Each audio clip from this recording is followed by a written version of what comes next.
Assalamualaikum warahmatullahi wabarakatuh. Alhamdulillahirabbil alamin wa bihi nasta'in wa ala alihi wa ashabihi ajmain.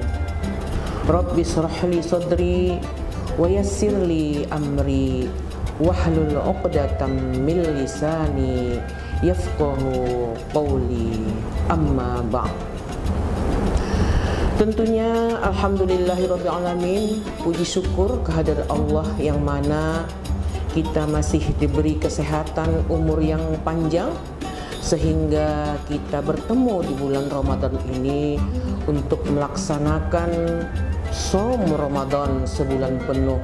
Semoga Allah memberi ampunan kepada kita semuanya. Man shoma Ramadana imanan wahtisaban ghufira lahu min dzambik. Barang siapa yang berpuasa sebulan penuh dengan sesuatu kekuatan iman dan sesuatu keikhlasan, Allah akan memberikan ampunan kelak nanti setelah kita tiada. Tentu selawat beriring salam kepada baginda Rasul kita Nabi Muhammad sallallahu alaihi wasallam. Semoga dengan memperbanyak selawat kepada baginda Rasul kita mendapatkan syafaat yaumil mahsyar nanti. Karena pada satu hari itu nanti begitu dahsyatnya, yauma la yanfa'u malun wala banun illa man atallah biqalbin salim. Karena pada satu hari itu tiada lagi artinya harta yang kamu tinggalkan serta anak-anak kamu, kecuali datang kepada Allah dengan jiwa yang bersih. Para pemirsa, saudaraku seiman dimanapun berada, tausiah kita pada hari ini adalah membangun takwa agar sukses dan bahagia di dunia dan di akhirat.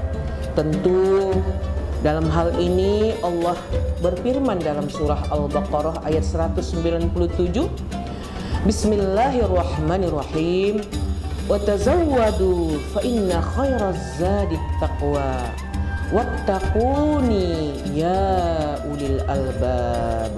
Yang artinya, bawalah bekal karena sesungguhnya sebaik-baik bekal adalah takwa, dan bertakwalah kepadaku wahai orang-orang yang mempunyai akal sehat. Tentu dalam hal ini juga perlu persiapan kita untuk mempersiapkan bekal di akhirat. Apa yang telah kita persiapkan di dunia ini belum tentu bisa kita petik nanti kalau semua kita tidak persiapkan visi panjang, seperti Allah telah mengingatkan kita tentang persiapan untuk bekal akhirat dalam surat Al-Hasr ayat 18. Bismillahirrahmanirrahim. Ya ayyuhalladzina amanuttaqullaha wal tandur nafsum ma qaddamat lighadin wattaqullah innallaha khabirum bima ta'malun. Hai orang-orang yang beriman, bertakwalah kepada Allah. Perhatikanlah apa yang telah diperbuat untuk hari akhirat, dan bertakwalah kepada Allah. Sesungguhnya Allah Maha mengetahui apa yang kita kerjakan. Tentu dalam hal ini ada langkah-langkah yang harus kita persiapkan untuk mencapai kebahagiaan di akhirat. Kalau kebahagiaan di dunia mungkin kita sudah capai, sampai kita mungkin tingkat profesor tertinggi sudah kita capai. Tapi ada 5 hal yang harus kita perhatikan untuk kita menjadi orang yang bertakwa. Pertama adalah kita tentu menjadi orang yang mukmin, yang mengucapkan asyhadu an la ilaha illallah wa asyhadu anna muhammadar rasulullah. Yang kedua tentu kita menjadi sebagai seorang muslim yang melaksanakan rukun Islam, yaitu sholat. Belajar bagaimana sholat yang khusyuk, puasa, zakat, haji. Dan yang ketiga adalah muhsin, selalu merasa diawasi oleh Allah sehingga takut untuk berbuat maksiat. Yang keempat adalah mukhlis, apapun yang kita lakukan selalu ikhlas hanya untuk mendapat keridhaan Allah. Yang kelima adalah muttaqin, bagaimana kita mengabdi kepada Allah, berjuang untuk mendapatkan tentunya ridha Allah. Dalam hal ini sebagai seorang mukmin ada beberapa yang harus kita lakukan. Pertama ada namanya unsur muahadah, yaitu dalam surah Al-Fatihah kita tidak boleh musyrik. Iyyaka na'budu wa iyyaka nasta'in. Kepadamulah ya Allah kami menyembah, dan kepadamulah kami meminta pertolongan. Dalam surah Ibrahim menasehatkan anaknya, ya bunayya la tusyrik billah inna syirka la zulmun azim.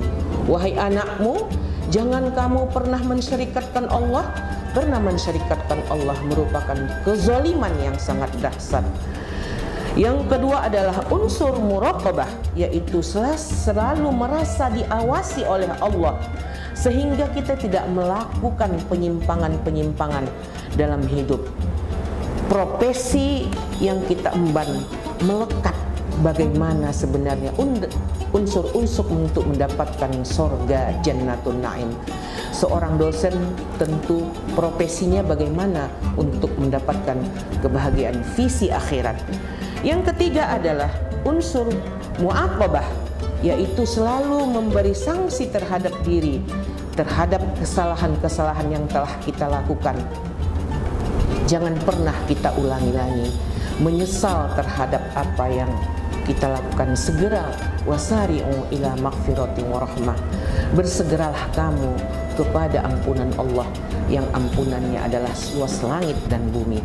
Yang keempat tentunya ada unsur mujahadah, sungguh-sungguh di jalan Allah untuk ibadah.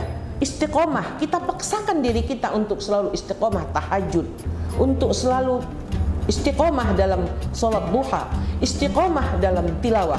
Karena sesungguhnya nanti hari ini kita banyak kawan, banyak saudara, keluarga. Nanti kalau kita sudah di dalam perut bumi, tidak lagi tempat, siapa yang menemani kita? Tentu bacaan tilawah Al-Quran kita menjelma sebagai sesosok malaikat, membentangkan permadani, menghibur kita di kala kesepian.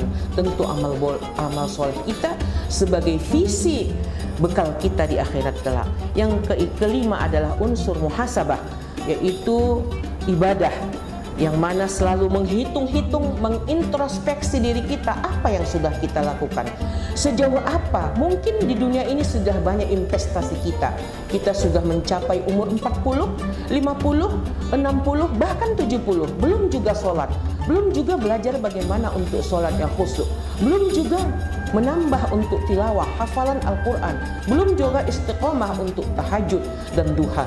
Kapan lagi waktu yang disediakan oleh Allah untuk bekal kita? Nanti kalau sudah kita tiada, baru kita terasa. Tentu Imam Al-Ghazali mengatakan, bukanlah kebahagiaan itu pada pengumpulan harta benda, tetapi takwa kepada Allah, itulah kebahagiaan yang sebenarnya. Tentu kita sebagai orang yang cerdas harus mempersiapkan kebahagiaan hidup di dunia dan kebahagiaan juga di akhirat kelak. Demikian tausiah kita pada hari ini, kita cukupkan dengan ucapan subhanaka Allahumma bihamdik asyhadu an la ilaha illa anta astaghfiruka wa atubu ilaik.